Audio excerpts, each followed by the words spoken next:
Hey guys, and welcome to the video. Today we're going to be taking a look at something pretty special. On screen you'll see I managed to get my hands somehow on a magazine wrote about Saints Row 1 long before its release.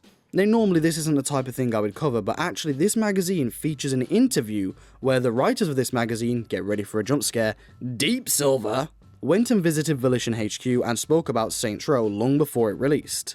Again, I usually won't make a video on this, but they actually gave us some really interesting details about what the game was planned to be before it released, and there's some cut content spoke about in this interview that never made it into the full game.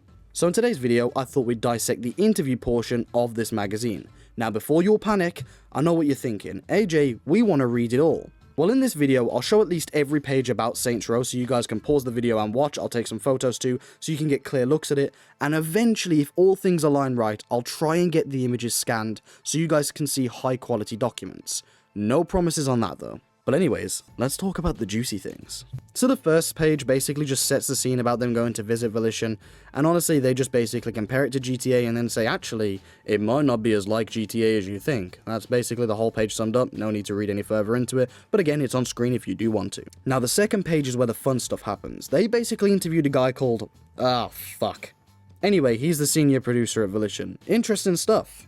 And it seems like Jack Wes is going to be giving us some key information about Saints Row 1. So the first thing to note is basically in response to all the GTA clone allegations, this is what they had to say. It's pretty simple. You may see a few similarities, but this really is something new, and I completely agree. Saints Row 1 is nothing like GTA, I'm just gonna say it. The comparisons are so overstated, Saints Row really is its own thing. He also said, we wanted to create an open world type of game where you can decide exactly what you want to do and do it in any order you want, rather than get funneled into a very linear experience.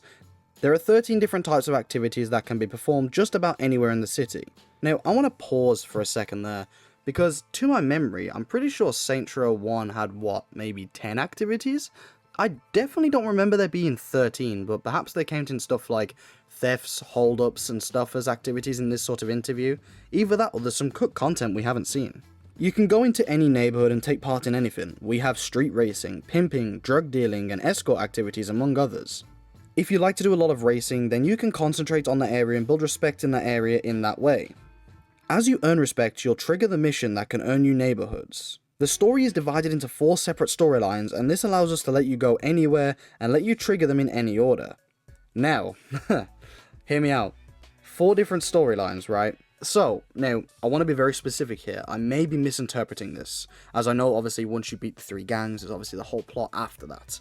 But when they talk about 4 different storylines that you can go and complete in any order, that to me reads as there are 4 gangs you can complete in any order.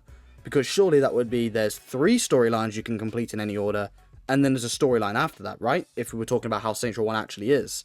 However, in this case, they're talking about there being 4 storylines.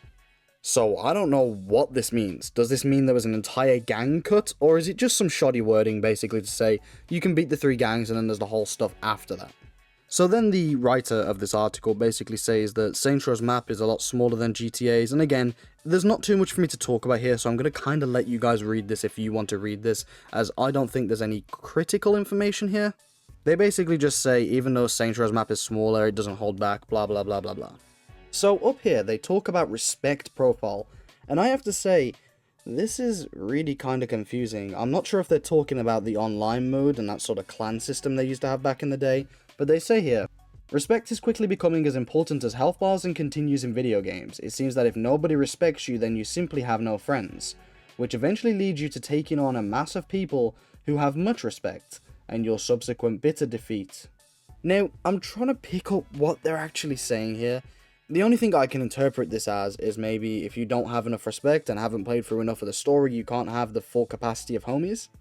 And therefore, if you come across a gang where there's 4 people hanging out and you're by yourself, you're gonna get killed, but honestly, I have no idea. I have no idea what they're saying here. It's possible, of course, that this is some sort of cut respect system where, I don't know, there are other gangsters who have a certain level of respect, and if you roll up on them and you don't have the respect, you're at a major disadvantage, but I think I'm reading too much into it, and they're probably just trying to word it in a very, marketing way about the whole respect system leading to you having more followers. Of course, on screen, you can also see a ton of cool art and photos from the game from pre-release, which is really interesting. I believe this is still at the time where the Saints wore green, which I've got to say, man, I love it. I can't believe that this is about Saints Row so long before its release. Now, this page that I'm onto next is by far the most interesting one. This one talks a lot more about the cut content, which I think is the most interesting part about this, and also talks about how they were shaping up the game before release. Again, I'm not talking about everything in this video because there is a lot, but you can pause it if you want to read stuff on screen.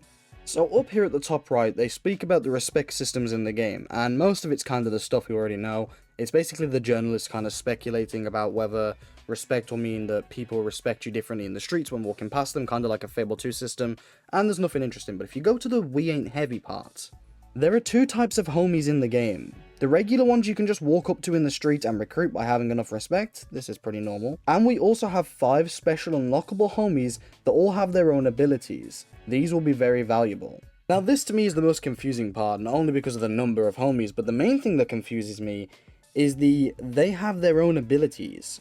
I have got no idea what this means. Like, this can kind of mean pretty much anything. I was trying to think whether it's like, oh, they come with their own specific gun, but I don't think that's what they mean. I mean, they specifically say abilities here. It's a little confusing, and maybe it's just some cut content. I know that Saints Row 1 was supposed to have way more homies than it actually did end up having, but yeah, this is pretty weird, I ain't gonna lie, and I don't fully understand what they're saying here. Possibly cut content. Next, there's something really interesting I want to talk about. They're talking about traversal across the map, and they have this to say. You can get to any neighborhoods very quickly by using the L-train teleport system. That we all know, of course. But you can also hijack the train if you want. And there are some points where you can even derail the train and create some massive havoc. Our save system will also allow you to restart almost immediately without any backtracking. No one wants to keep rewatching the same cinematics. So, apparently you could hijack the trains for one, drive the trains, and you could derail the trains whilst driving them. That's what I'm reading here. The only other thing I can think of is if you do enough damage to a train car, it will derail, but that doesn't seem to be what they're saying down here. You could literally hijack the trains and derail them? That's fucking awesome. I wish we got that, man.